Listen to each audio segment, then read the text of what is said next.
Yo voy a platicar. Órale.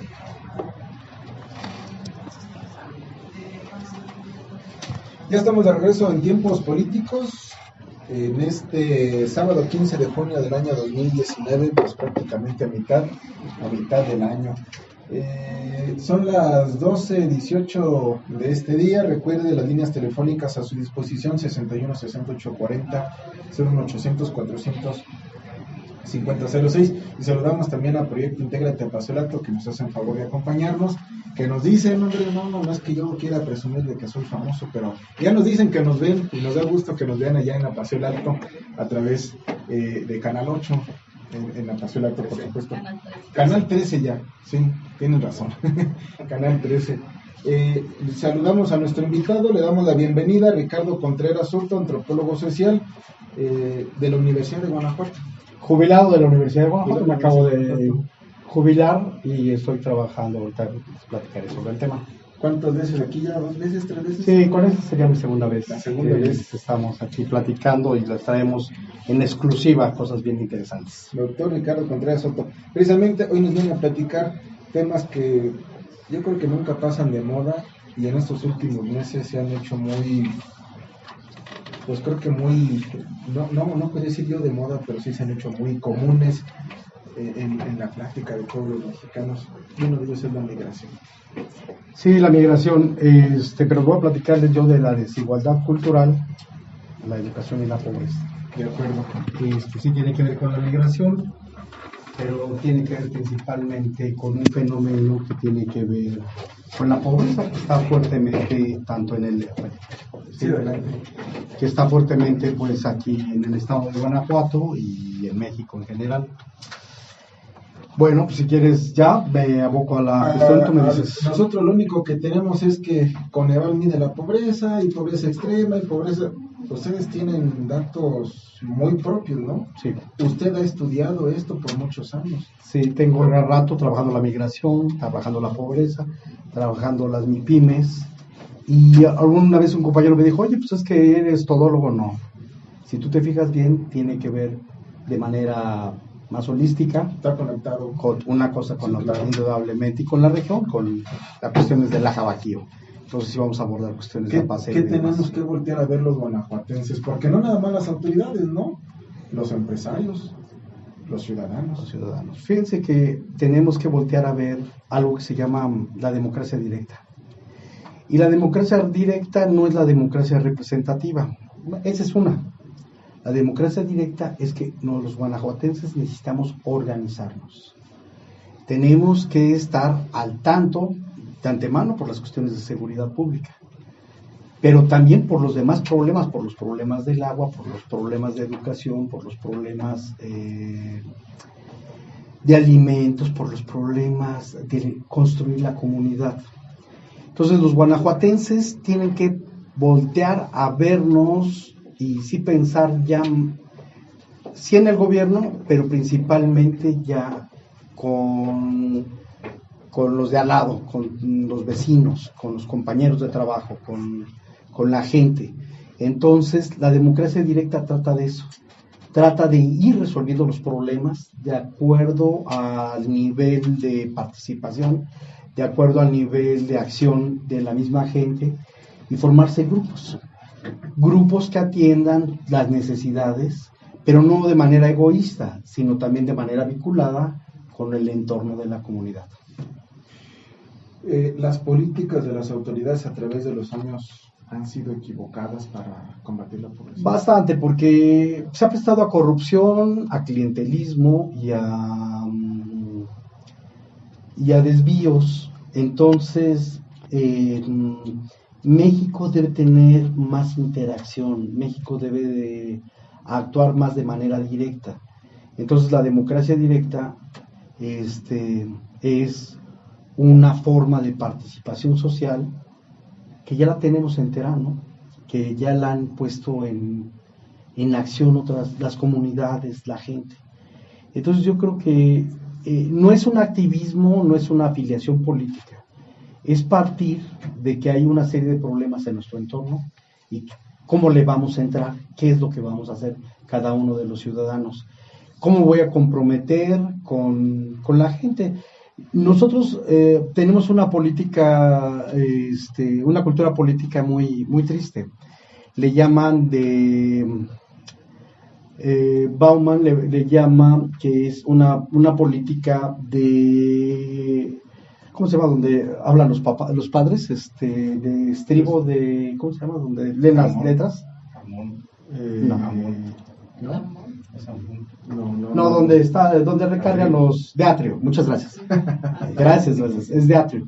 Es una democracia de atrio, entonces alguien llega y nos dice qué debemos hacer y todos decimos sí, si está consensuado lo hacemos, si no está, pues lo sigue, y si promete y si hay recursos y demás, pues se supone que para eso sirve la política gubernamental. Sin embargo, cada vez son más necesidades y la cuestión de corrupción es la que ha mermado mucho las cuestiones sociales, y propiamente el neoliberalismo es la que le ha pegado muy fuertemente a las cuestiones sociales en México.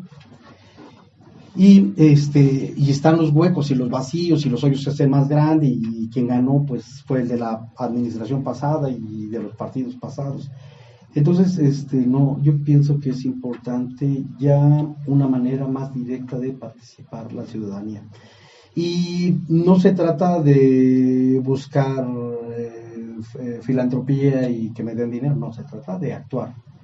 Entonces, la democracia directa, la democracia en general, la educación democrática en México, en nuestras culturas, y este es el tema, en nuestras culturas, y la democracia directa es fundamental. Entonces es escucharnos, proponer, actuar fundamentalmente, no es esperarte, es actuar.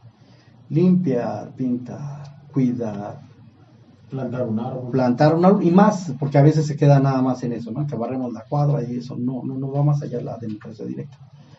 Entonces, pero no solamente de nosotros, no es nada más enrejarse para la seguridad y a los demás que lo roben, a nosotros no, es otra cosa.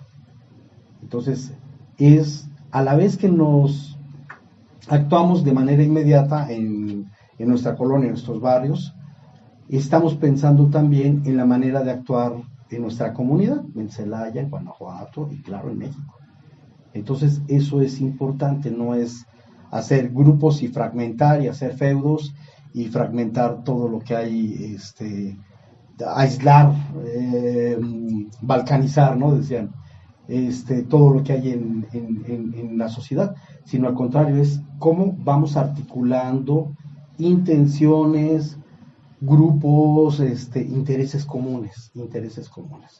Se oye bonito, ¿no? Pero, y sí se requiere de una educación. Y esa es la parte de la educación democrática, ¿no? Necesitamos desde chicos, claro, no esperamos hasta que sean chicos, ¿no? Ni hacer una vuelta al pasado, no. Se tiene que trabajar en saber escuchar, saber argumentar, saber opinar, reconocer cuando hay un conflicto argumentativo y que tú dices, bueno, tú propones esto y tú propones esto y no tenemos más elementos como para poder ponderar cuál de las dos posturas es buena, entonces lo dejamos, pero sí señalamos puntualmente la postura de A y la postura de B, las posturas de que se están en conflicto, y vamos viendo y vamos resolviendo. Y esto implica también otra manera de ser. Porque no es una religión nueva, o sea, es un cambio cultural. Y de eso trata, ¿no? Ahorita les platico más de los cambios culturales. Entonces, lo importante es empezar a trabajar en esto. Queremos que cambie México. Tenemos infinidad de problemas. Hemos perdido, se han venido recuperando las cuestiones estratégicas, que son la luz, el petróleo, y claro, los sectores productivos. Se queda corto este gobierno para decir los sectores productivos importantes, las micro y las pequeñas y las medianas empresas, y ya. Entonces tenemos que empezar a redimensionar. Tenemos problemas con Estados Unidos. Hay un problema muy fuerte ahorita con lo que era el Telecán y con los impuestos que quiere poner Trump. Sin embargo, yo creo que ya es hora de voltear a otros lados, ver cuáles son los sectores productivos importantes, empezar a articular fuerzas. Yo creo que es importante empezar a articular fuerzas y claro, con una orientación más social, no solamente del grupo de Toby, del grupo neoliberal, que han salido muy beneficiados y se han beneficiado por mucho tiempo, en más de 35 años. Yo creo que es importante voltear a la sociedad y empezar a replantear el tipo de nación que queremos. En el caso ahorita que estamos hablando de los gobiernos, este nuevo gobierno federal aplica otras políticas de incrementar los apoyos sociales, programas sociales. ¿Es buen camino eso? Yo creo que sí, o sea, el haber recuperado los sectores productivos importantes que ya lo daban por perdidos, yo creo que es importante, es fundamental. O sea, el hecho de que se haya recuperado el petróleo y la Comisión Federal de Electricidad, las fuentes energéticas, sí.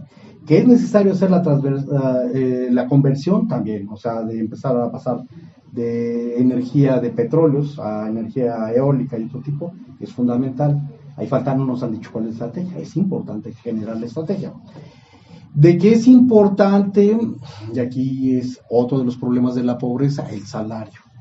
Recuperar los salarios, porque los salarios se han menguado. La gente vive con un salario mínimo, que ya les comentaba la otra vez, les alcancé a comentar, lo que se llama que no alcanza a reproducir la clase social, el salario mínimo. ¿Qué es esto? Un papá recibe un salario. Con ese salario le va a dar alimento y educación a sus hijos.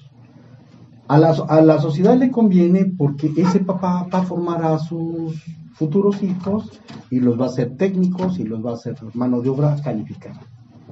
Pero el salario no les va a alcanzar, el salario no alcanza.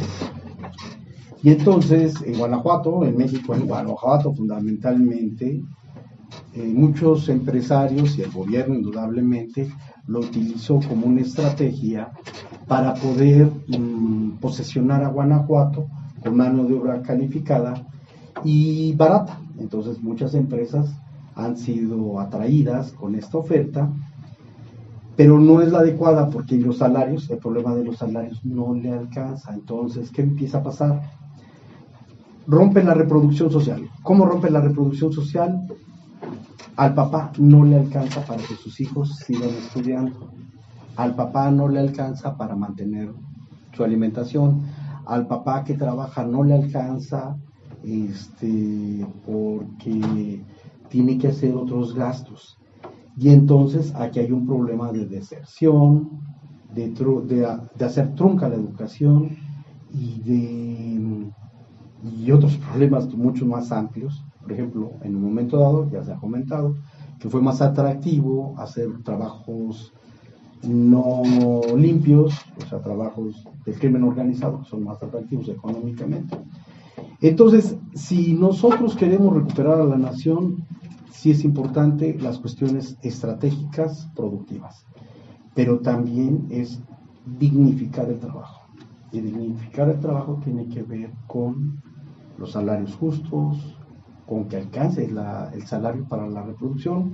Hay un estudio con Coneval que él nos dice que estamos por debajo del salario mínimo de 300 pesos para garantizar lo mínimo, la canasta básica. Fíjense, entonces, y hay gente que no lo ha visto, entonces dice, no, tú tráelos, los trabajadores son desechables, los usas y la alta rotación. Sin embargo, la gente tiene que sobrevivir. Y esos son los trabajadores los que alcanzan algún lugar en el mercado laboral, pero los que no alcanzan en el mercado laboral, ¿qué es lo que están haciendo? Bueno, pues están en el comercio informal muchos de ellos, y otros están haciendo otro tipo de actividades no ilícitas. Entonces, estas son las cosas que tienen que ver y articular con la pobreza y que tienen que ver con la cultura, que casi no se toca el tema. Generalmente los problemas solamente los vemos desde el punto de vista económicos, pero no vemos los problemas desde el punto de vista cultural y social, y de eso quiero hablar. Adelante, además de que debe de tener varias vertientes, no todo es dinero, como claro. Usted lo menciona. Sí, salud. Fíjense que hay muchas cosas, pero a ver, vamos por partes. Tenemos un rezago educativo a nivel federal en México del 33.3%. ¿Qué es el rezago educativo? Pues es el atraso de las personas que tienen 15 años o más alcanzadas y que no tienen los estudios de secundaria o los estudios básicos. Entonces no van a entrar a trabajar. ¿Qué quiere decir? 1 de cada 3 mexicanos no puede entrar a trabajar porque no tiene los estudios básicos. Se le está pidiendo la prepa, no se le está pidiendo la secundaria, ¿no? Entonces no va a entrar. ¿Cómo andamos en Guanajuato? En Guanajuato está peor. Estamos en el 37.9%. ¿Qué significa? Que casi 4 personas de 10, 4 personas no alcanzan a entrar a trabajar. No tienen los estudios hasta preparatoria. No tienen los estudios hasta preparatoria y ya. Y bueno, en el libro que les obsequié, en del tomo 2 de la desigualdad, platica por comunidad. O sea, el problema es en Celaya y en las comunidades. En las comunidades todavía está peor. Hay hasta el 50%, el 40% de rezago educativo.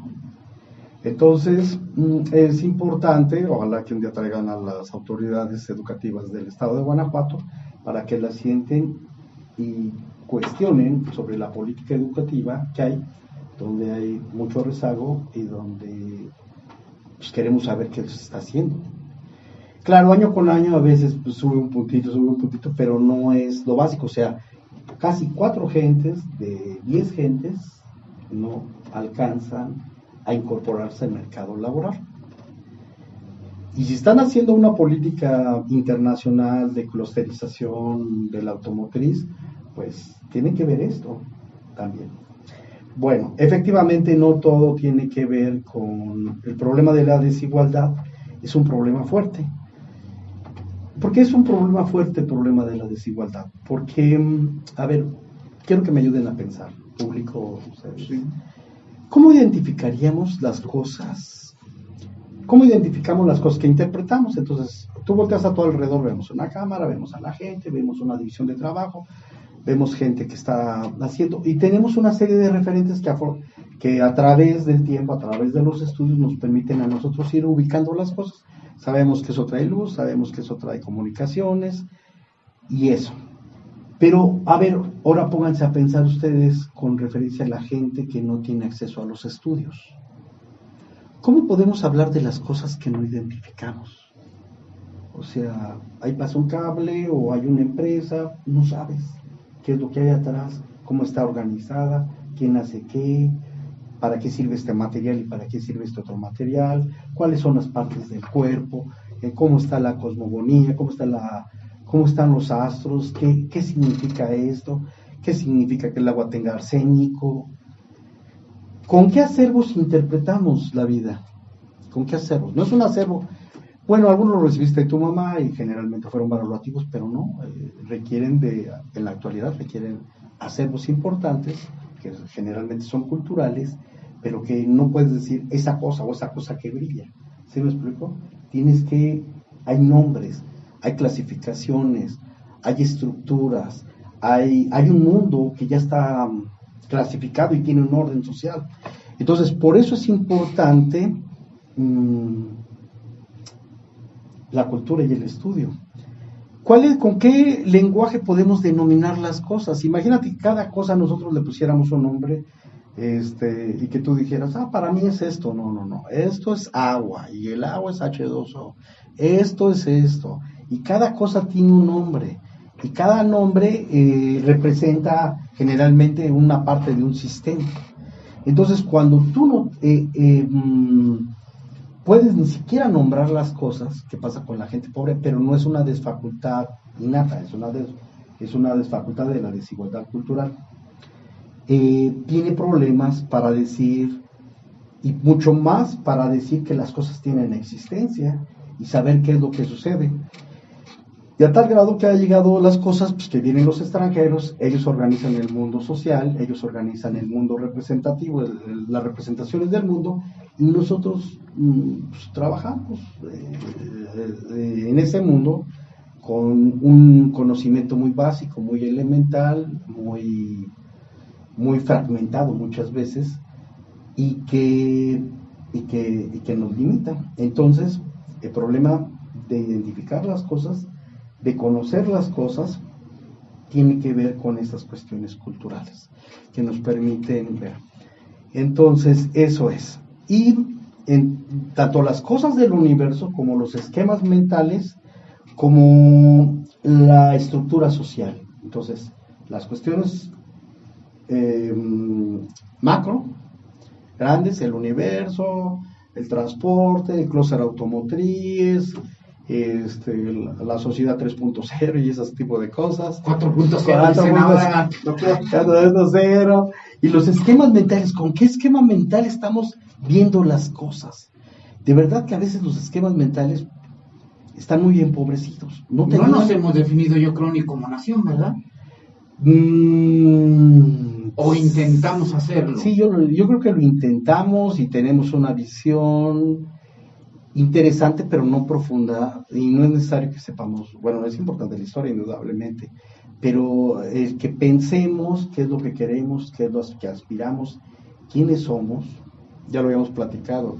No conocemos ni a los grupos indígenas que son de nuestro país, ¿no? Los 56 grupos indígenas no los conocemos, o sea, conocemos 5, 10 y ya, o sea, para que veas de la complejidad en el que estamos, pero claro, y otras cosas más, no sabemos que hay 56 sistemas productivos, no sabemos que hay muchas otras cosas que son importantes identificarlas. Y además, la importancia del lenguaje, y con eso no quiero decir con las chispitas del lenguaje, no me quiero ir a ese formalismo del manejo. Claro, es importante el manejo bien del lenguaje, sino la desigualdad que hay sobre el manejo del lenguaje, sobre el manejo de los conceptos, sobre el manejo de los conocimientos. Eso es desigualdad cultural. Y ese es el problema de la educación, y ese es el problema de la escuela, y ese es el problema de que muchos de los chicos, 4 gentes en Guanajuato, de 10, no tienen acceso. No solamente que tienen acceso al mercado laboral, sino no tienen acceso a poder comprender la complejidad de la sociedad donde ellos se ubican. Y sin embargo, pues la gente rica pues, tiene otros esquemas, tiene otro esquema mucho más amplio, ¿no? Tiene los modos de producción, los medios, las relaciones sociales, cómo se agrupan como grupos, saben identificar las formas de propiedad, hay una división social de trabajo, hay una división técnica de trabajo, la división social es que estos se dedican a la producción, estos se dedican a la distribución, estos se dedican a generar los consumos. Está el sector primario, están los sectores secundarios, están los sectores terciarios, están los sectores más importantes estratégicos de la alta tecnología, el mercado laboral está a un nivel donde nada más pues sabe utilizar las herramientas, sabe soldar muy bien, sabe con qué se puede soldar, con halógena, con de eléctrico, dependiendo del material, saben algunas cuestiones, los que están preparados. Y hay otro ejército que es el ejército social de reserva, que son los que no tienen la chamba y que están fuera y esperando a que sean incorporados. Y hay un segundo elemento que se llama, que es la sobrepoblación relativa. La sobrepoblación relativa son aquellas personas que nunca van a poder tener acceso a los mercados laborales y no tienen una formación. Son los niños que están pidiendo, los niños de Chiapas, yo los veo a cada rato, me enternecen y me da mucha tristeza. Esos cuates, lamentablemente, por el sistema educativo, por el sistema social, no van a poder entrar a trabajar. Es una maldición, es una profecía. Es una sentencia terrible. Terrible, sí, donde ya están afuera. No van a saber leer, no van a saber. Y algo tenemos que hacer la sociedad, ¿no? Y está la cuestión del lumpen proletario, que es la parte más, donde pues, están en la calle, aprenden cosas, saben muchas cosas en la calle, muchísimas cosas, reconstruyen muchas cosas en la calle. Mucha forma de pensar, mucha manera de trabajar, etcétera, etcétera. Sin embargo, no tienen los esquemas para entender la complejidad de esta sociedad. Y en esta estratificación laboral está esta estratificación social. Vamos a ir a la pausa, doctor, ¿le parece? Me parece perfecto.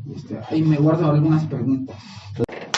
Regresamos a Tiempos Políticos, hoy el programa 1189, el espacio de la pluralidad, sábado 15 de junio del 2019, 61-60840 y 01800-450 06. Nos escuchan, repito, Radio Juventud 101.9, platicando con el doctor Ricardo Contreras Soto, antropólogo social de la Universidad de Guanajuato. Si sigue en la Universidad de Guanajuato. No, ya me jubilé. No me corrige. Jubilado de la Universidad de Guanajuato. Sí, pero claro, mi alma madre laboral, pues está muy presente y gracias a ella pues hice muchas investigaciones y estoy terminando esta tercera que se llama Desigualdad Cultural, Educación y Pobreza, que quiero seguir platicando al respecto. Hay que entender cultura no como la alta cultura que entendemos la mayoría, sí, ¿verdad? Hay que entender. Se piensa que la cultura es algo accesorio, que la utilizas y que es el glamour y que lo fifí diría el presidente. Lo fifí, no, la cultura son el sistema de representaciones en los cuales nosotros participamos, son los esquemas mentales. Todos estamos dentro, además lo tenemos muy incorporado, a que tú digas, no, yo soy, no es cierto, tú no eres, o sea, el esquema mental que traemos es algo que se ha venido configurando socialmente, por eso es importante, y por eso es importante la democracia directa, porque si tú no ejerces potencialidades, no desarrollas ese criterio. Sí me acuerdo hace poquito que grabaron a un señor rico que decía que la gente pobre no había desarrollado su mentalidad porque se queda en lo pequeño, en el fútbol, en cosas pequeñas, en el desgaste de las series de discusiones, pero ve la plana roja, pero no ve lo amplio. La gente rica sí tiene esa información privilegiada, y precisamente para reconstruir nuestra nación es importante tener otro tipo de prácticas. A veces en las escuelas vienen y le dices, tú no sabes, tú eres un tontito, vas a estar ahí, eres un mediocre, vas a vivir de esa manera, tú no te muevas, y si te mueves, pues te va a ir mal y vas a ser un delincuente. Y eso es lo que a veces se educa en la reproducción social, de que los pobres sigan siendo pobres y la gente rica siga siendo rica. Pero esto tiene que ver más a un esquema mucho más amplio que se llama sistema mundial. Y el sistema mundial a nivel educativo es cuando, por ejemplo, pues hay gente que produce bienes de capital. ¿Y quiénes son los que producen los bienes de capital? Pues el primer mundo, lo que llamamos el primer mundo, los países, Estados Unidos, Inglaterra, Japón, China ahora, Rusia, Francia, Holanda, son los que hacen este tipo. ¿Y qué hacen los países periféricos? Les llamaban tercermundistas, mal dicho, periféricos. Pues venden su fuerza de trabajo y su mano de obra barata, entonces se viene. Ahí estamos nosotros insertos. Hay políticas sociales que se han apuntado para allá, y voy a hablar de Cárdenas y el Politécnico Nacional, por ejemplo, o de Cárdenas y el Instituto Nacional de Historia y Antropología, el INA, y la Escuela Nacional de Antropología e Historia, que dijo, ¿sabes qué? Aquí hay que trabajarle. Necesitamos ir construyendo conocimiento que tenga que ver con nuestras raíces, con nuestras formas de ser, con nuestras civilizaciones y todo lo demás, mientras que el Poli está buscando, bueno, en aquel entonces la sustitución de importaciones, ver qué tecnologías apropiamos, en qué eslabón de la cadena productiva nos ponemos, etcétera, etcétera. Pero eso es estrategia. No es nada más presentar la prueba PISA, que es una prueba internacional, y que ya saliste muy bajo en inglés o que ya saliste muy bien en matemáticas. Eso no dice nada, porque no está articulado, porque no está orientado hacia dónde vamos. Y es importante que la política educativa sí orientemos a la sociedad que necesitamos y queremos. Yo le quiero preguntar, hablando de la sociedad que queremos, ¿se resuelve con programas sociales? ¿Con billetazo? No, bueno, sí es una parte, indudablemente, es una parte, pero la otra parte es la sociedad. La sociedad, o sea, si tú puedes tirar el billete y también... Hemos metido millones y millones por décadas. Claro, pero luego pasa que los programas sociales, había un porcentaje muy grande que se lo llevan los organismos intermedios y el gobierno, bueno, sí. Los funcionarios, no el gobierno, los funcionarios, y entonces lo que bajaba era bien poquito, ¿no? Entonces hacían esto y proyectaban millones de pesos, y lo que llega, el impacto social, el impacto económico y el impacto social es muy bajo. Entonces, bueno, sí, efectivamente se necesita depurar toda esa parte de la corrupción, quitar todos los guachicoleros del presupuesto público, diría de nuestro presidente, quitar fuera y directamente la gente. Sin embargo, hay áreas muy descuidadas, como es la cuestión de salud, como es la cuestión de las guarderías. Era una estrategia interesante, como la de los espacios públicos.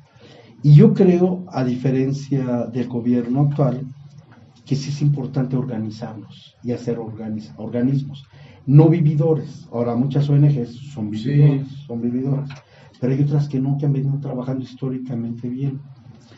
No se trata, bueno, claro, sí hay que purgar, pero lo que se trata es de dar línea muy claro. Finalmente necesitamos sociedades organizadas, y esto no lo puede hacer solo el gobierno, y tenemos que actuar la sociedad. Si queremos reproducir y transformar, más bien dicho, transformar las condiciones sociales de nuestra cultura, de nuestra sociedad, de nuestros sistemas económicos, de nuestros sistemas políticos, acabar con el neoliberalismo, sí tenemos que organizarnos. Como pares, como simpatizantes, como gente que está construyendo cosas, y a la par también buscar maneras de actuar directamente. ¿Cómo podemos llegar a ese punto? No nos sabemos organizar, estiramos la mano, creemos que alguien va a llegar y va a transformar el país y nosotros vamos a aplaudir. Bueno, yo creo que... Y los que no, pues vamos a criticar.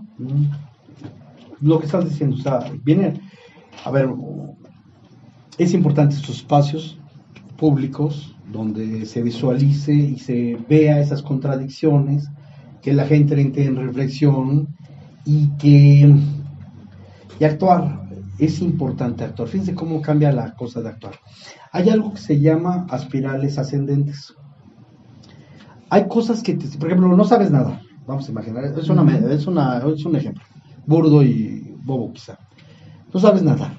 Entonces llegas y te familiarizas ahí en la alberquita con el agua, rompes con las fobias, poco a poquito sabes manejar tu cuerpo en ese espacio, en el espacio del agua. Desplazas, haces bucitos, nadas en estilos, y luego poco a poquito pues ya empieza a definir, hay una mecánica de movimientos, y hay la parte recreativa donde empiezas a disfrutar, que te desplazas, que llegas con tu papá, que abrazas, etcétera, etcétera. Bueno, pero fue la práctica. El hablar, el utilizar la palabra es una práctica, no es algo mental, así que diga, yo me concentro y ya transformé mi realidad. No, es una práctica.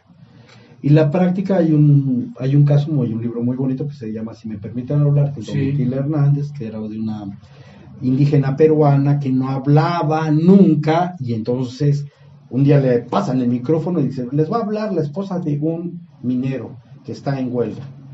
Y entonces la señora agarra la palabra y empieza a platicar. Y claro, te inhibe estar en el micrófono, no sabes, hay un bloqueo. ¿Qué vas a decir tú? ¿Qué vas a decir tú, India, que tú no sabes sobre la gente, sobre las cosas? Y empieza, pero se da tiempo, se da paciencia y empieza a hablar desde su perspectiva. Wow. Y después se hace oradora, y después se hace líder. Entonces, se hace líder por la práctica. No hay, o sea, todo es práctica. Los ricos mandan a los niños a las escuelitas para que se vuelvan líderes. Nosotros debemos de mandar, son prácticas, donde se deben poner en situación. Y poner en situación es romper un poquito el esquema, es salirnos de ese esquema de confort, es salirnos de ese esquema de lugar común y ponernos en situación. Mira, por ejemplo, de los scouts hay cosas bien padres. A los chavos luego los ponen en situación, claro, muy, muy prudentemente, para que resuelvan problemas, para que hagan una balsa, para que resuelvan un problema de comida, para que resuelvan un problema de... algunos religiosos también en una situación los ponen, a los soldados que los mandan, a los marines o a los soldados de aquí, los ponen en situación para que resuelvan problemas, y eso es importante en la educación.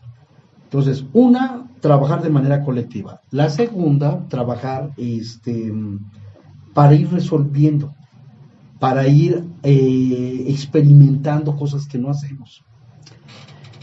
Las escuelas son importantes, pero déjenme decirle, también las escuelas las aborrecen la gente. Tenemos datos en esta investigación donde es violencia, es muy violenta la escuela, no tanto el bullying, que sí es bastante violento, pero los maestros, el hecho de que digan, a ver niño, de seguro no sabes qué es esto, y pues no, tú en tu casa no lo han leído. Y tú dices, no, sí, pues ya sabíamos, eras un burrito, ¿eh? Y él eres un burrito y todo llega un momento en que tú dices, bueno, ¿yo qué fregado estoy diciendo aquí? Si no sé lo que ellos saben, no sé lo que los niños ricos saben, lo que sí han leído, que han ido a quién sabe qué, y saben que es la capital, y saben que este museo, y saben que esta obra, yo no lo sé. Y entonces la gente se llega a confinar en un momento dado, y en un momento dado, fíjate qué paradójico, que el acto de libertad es irse fuera de la escuela, irse de pinta, vámonos a la fregada, pero es porque la escuela representa ese espacio agresivo, ¿sí?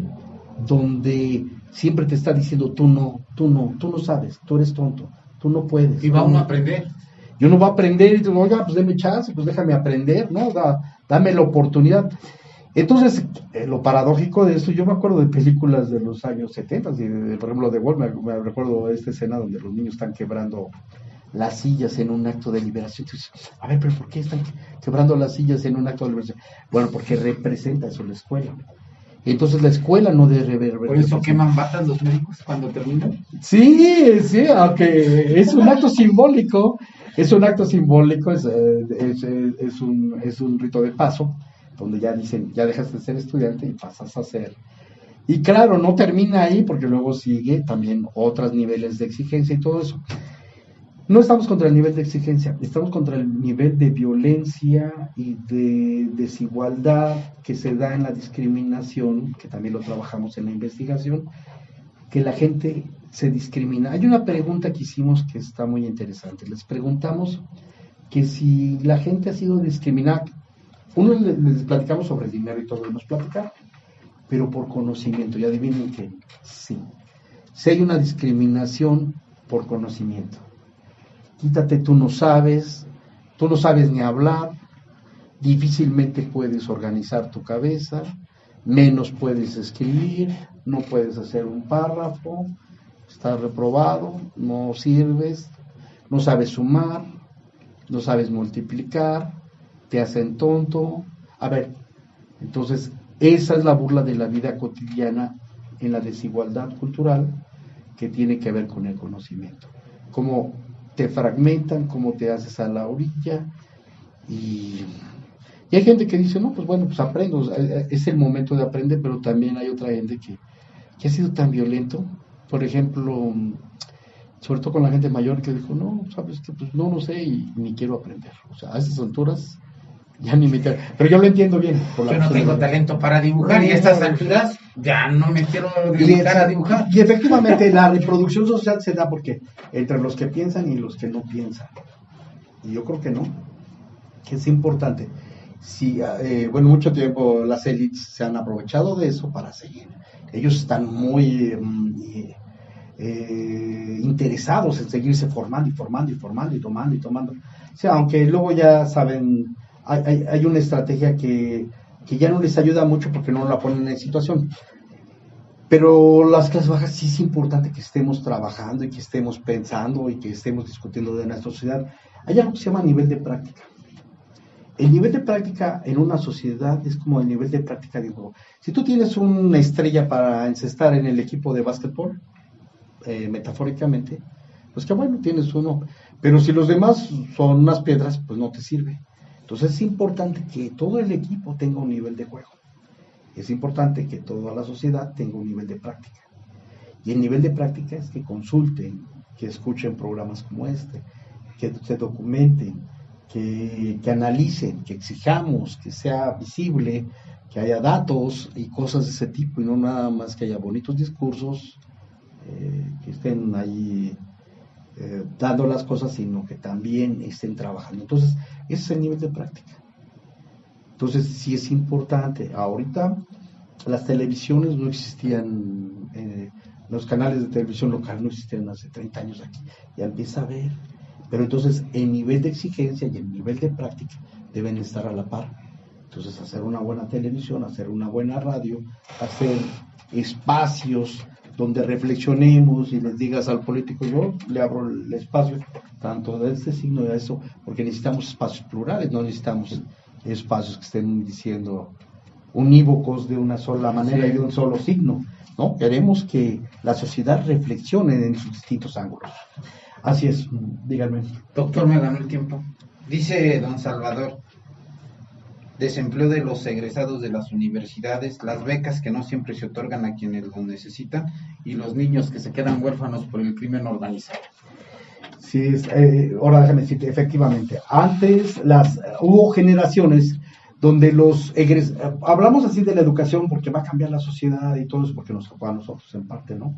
Nuestros padres eran trabajadores, nos tocó a nosotros subir un poquito más el nivel de estudios y tú dices qué padre, pero efectivamente hay un mercado saturado de competencia, hay escuelas patito donde no hay garantía y también hay escuelas públicas donde tampoco hay garantía. No hay garantías, a veces están más preocupados por las cuestiones del poder y otras cosas, de las caritas y de las reelecciones, y no están preocupados por las cuestiones educativas, de investigación, de extensión, de vinculación en los sectores productivos, el compromiso que tenemos en las regiones. Entonces, sí está ese problema, y no es lo mismo A que B, pero a veces quien pone a un mercadólogo de esta escuelita que es de ricos, pues es porque viene con la influencia y el chavo es una piedra, pero bueno, como viene recomendado, pues no lo cambias de ahí, mientras que tú, que si te manejas bien conceptualmente,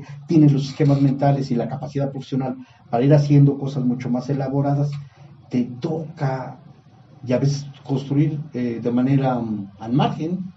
Bueno, pues así es.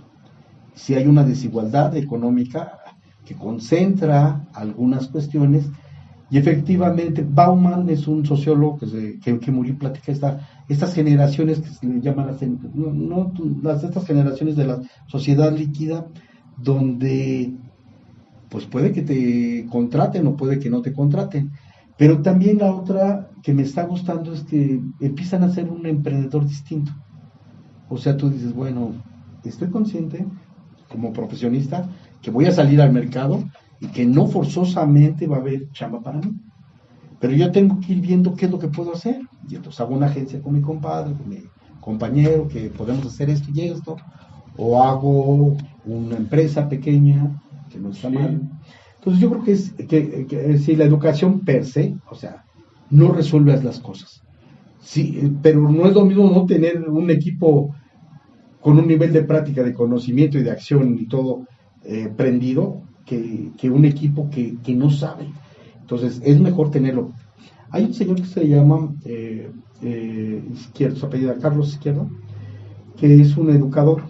Él hizo un estudio y dijo, ¿tiene sentido que la gente estudie aunque no trabaje en su profesión? Entonces hay gente médica que anda vendiendo las pastillitas, hay abogados que andan de taxistas, veterinarios que andan de taxistas. El taxista es el Uber, son los que más hay gran parte de donde están profesionistas o que no terminaron, o profesionistas que no han podido ejercer su profesión. Y él hace un estudio y él se da cuenta que sí es importante, porque el que tiene estudio tiene un esquema mental, por lo menos de servicio. Y entonces, aunque sea taxista o aunque sea, trae otro esquema, y entonces, aunque venda pastillitas, trae el esquema de la farmacia. Trae un esquema y todo lo demás, y eso sirve. Ahora, déjame decirte, ese es en el plano del mercado laboral, pero no hemos hablado de las necesidades sociales. Y fíjate que, por ejemplo, muchos de los profesionistas, que ya son gente mayor ahorita, tienen una vida activa en la sociedad. Son los que están organizando, son los que están haciendo, pero era importante. Entonces,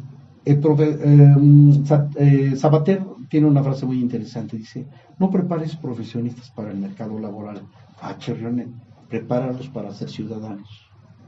Y por eso es importante, yo digo las dos cosas, tenemos que tener profesionistas aptos para la carrera y para que sean ciudadanos, y que sepan organizar, y que sepan dialogar, y que sepan proponer, y que estén actuando. Y entonces este es el otro campo, que los neoliberales habían sacado las necesidades sociales, empezaron sacando la filosofía, la historia, y luego dijeron nada más.